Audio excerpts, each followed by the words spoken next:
You are watching The Fix with me, Karima Brown. I'm in conversation with the National Director of Public Prosecutions, Shamila Batohi. Shamila, it's International Women's Day. South Africa is a country that isn't very kind to women and to children. Our femicide rates are through the roof. But more worrying, our prosecution stats when it comes to crimes such as rape and other gender-based violence crimes is pathetic, to say the least. Why is that? You know, I agree with you. You know, I don't know what is going on in this country. The scourge of violence against women and children, we read about it every day. If you look at the statistics in the NPA in terms of conviction rates of these cases, it's actually good. It's about, it compares with international standards. 68% of cases that come into our space, we get convictions on. But if you compare that with the number of reported cases, with the number of violations, that statistic drops dramatically. So let's go to the 5%. Yeah, let's go to the rape stats. The conviction rates on rape in South Africa is pretty low. Tell the public what the conviction rate is and tell the public what you're going to do about it. Well, there's two things. The conviction rate, as far as cases that come into the NPA space, is high. It's about 68%. But compared to violations, it's low. So there's a problem in the system that is failing women and children. So I've met with the National Commissioner. There are various things. The Tutuzela care centers have been set up. There are 6 more. But they are not working. I have had Becky Sisa Health Institute here on this program speaking about the Tutuzela centers. Often the funding for those centers aren't made available. It becomes a political football between social development, the Women's Ministry, the Ministry of Police. So just saying that those centers are there doesn't mean that in real terms women who have been raped, who have been abused, have suffered at the hands of men, get the help that they require. So I'd like you to be a little bit more granular about A, what is wrong, and 2, how you're going to fix it. Sure. I think it's unfair to say that these are not working, because there may be some of these centers that are not working as well as the others. But this is an international best practice, and women that come there do get very, very focused support services. It is very victim-centered, and it is there to make sure that women that come, they get all. But it's not working optimally. I agree with you. And there needs to be, in certain centers, there needs to be some interventions. But it is something that we need to try to enhance, and we shouldn't. There's 6 more that are going to be set up. And we are looking to work with the stakeholders that you've mentioned to make sure that women that go there are getting better service than they are. Remember, many government entities have been weakened. We don't have money in this country. So we've got to try to find how do we actually up our services here with limited resources. So but in addition, the SAPS Commission and I, the DNA, for example, there are many, many cases that we can't proceed with because the forensic labs are not able to actually process the DNA, the evidence that we have, the forensic evidence. We've met with them. We're trying to push that. Again, it requires capacity and resources. There are cold cases where cases have been withdrawn. We have a cold case project where we've said, let's sit together, go back to these cases that were withdrawn. How far back does the cold cases go? It goes back at least 9 years. Okay, so let's take the question around the fact that often repeat offenders are allowed out, that sentencing often doesn't match the severity of the crime, particularly when it comes to women and children. Why is the justice system so full of holes that allows perpetrators, repeat offenders, to be released, come out and, in fact, wreak havoc with communities' lives? Every single day a child goes missing in South Africa. Every single day the chances of finding that child alive is very, very slim. And at the heart of the perpetrators coming through the system is a justice system and a prosecutions authority that's not working. Well, you know, the parole issues doesn't fall within the domain of the NPA, so I can't really talk to that. I think the minister talked about it when he was on your show. But clearly, the justice system is failing. I agree. There are serious problems in the justice system across the board. And we're not just failing women and children, we're failing the people of South Africa because crime rates are going through the roof. But getting back to the violence against women and children, you know, just some statistics about life sentences and about very high 20 years plus sentences. In 2018-19, there were 354 life sentences, or plus 20 years. In 2018-19-20, 340 cases of life plus. They are very heavy. There's a minimum sentence of life for rape and certain other related offences. The courts are, for the really rendering high sentences, one has to look at, there's a problem in society. We are reactive. We come at the end of it.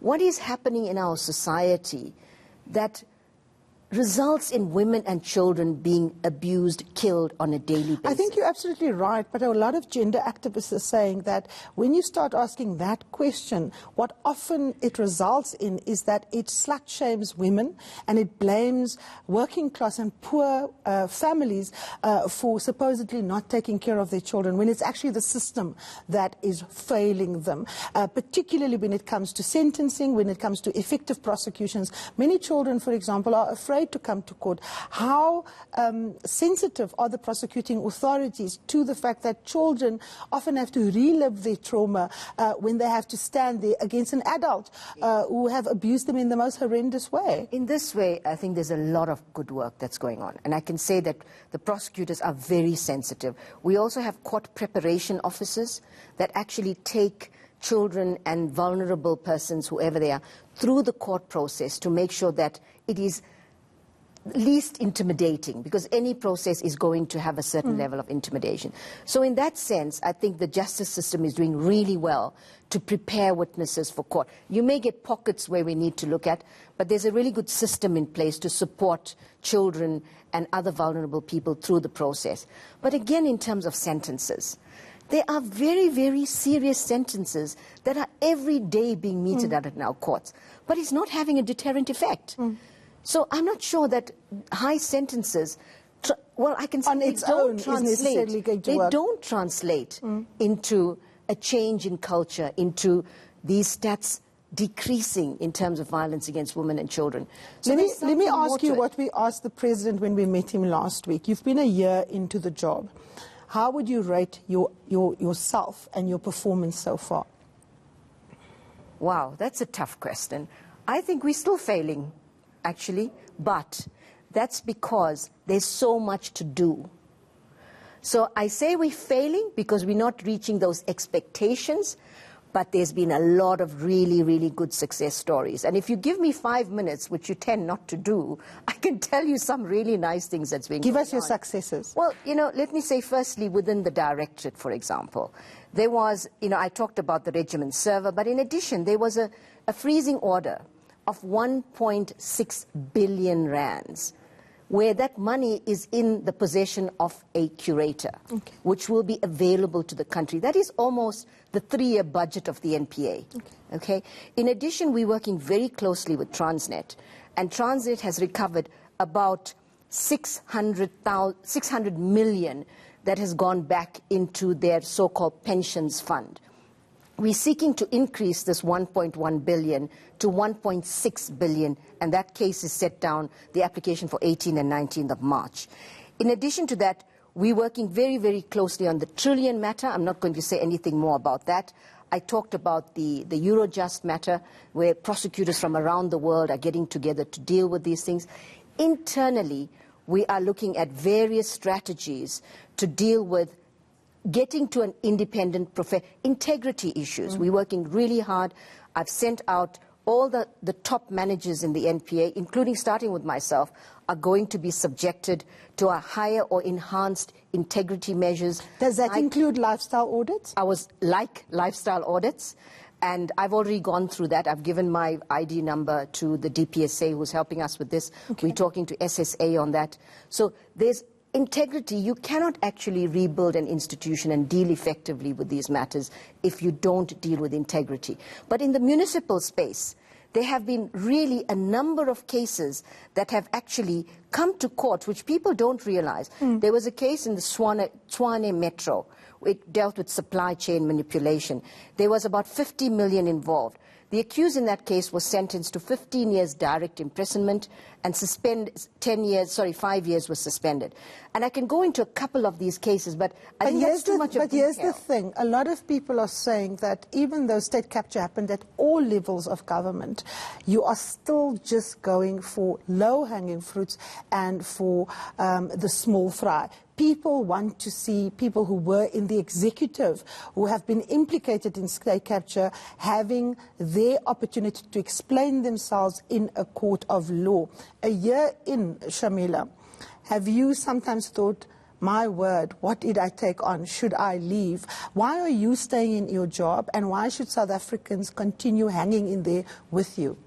Because, you know, it's what you say. Very often I hear people saying, go for the low-hanging fruit. Show us that the wheels of justice are turning. Because to go against those most responsible will take a longer time. And there's a lot of statistics that show that a number of cases across the country, particularly in the municipal space, in the past 4 months, have actually rendered a lot of results. But to answer your question, there are days when I wake up and think, oh my word, this is so much more complicated than I thought. So why do you say? But there's not a single day that I wake up having left a very comfortable life in the Netherlands with peace of mind, not being attacked, which is going to get worse. There's not a single day that I wake up and say, I made the wrong choice.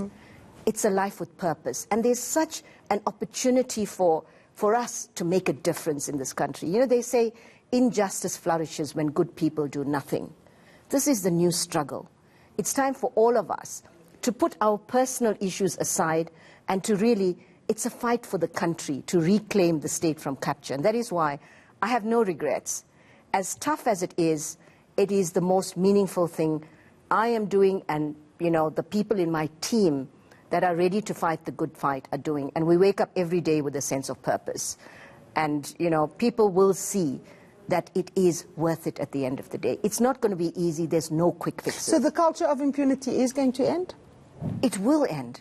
The rule of law has got to survive, and we have to entrench this, that the rule of law reigns supreme, and that it is not easy to fix. It's been broken. The rule of law has been stretched to such an extent, almost to breaking point. And all right, to fix that is not going to we have run out of time, literally. We are obviously going to have you back. When we see those big fish in the courts, we understand the struggle that you have, that it's real. But thank you for taking South Africans into your confidence, and let's hope that your actions do speak louder than your words. Up next, of course, we take a look at the stories making headlines in the newspapers. Stay tuned.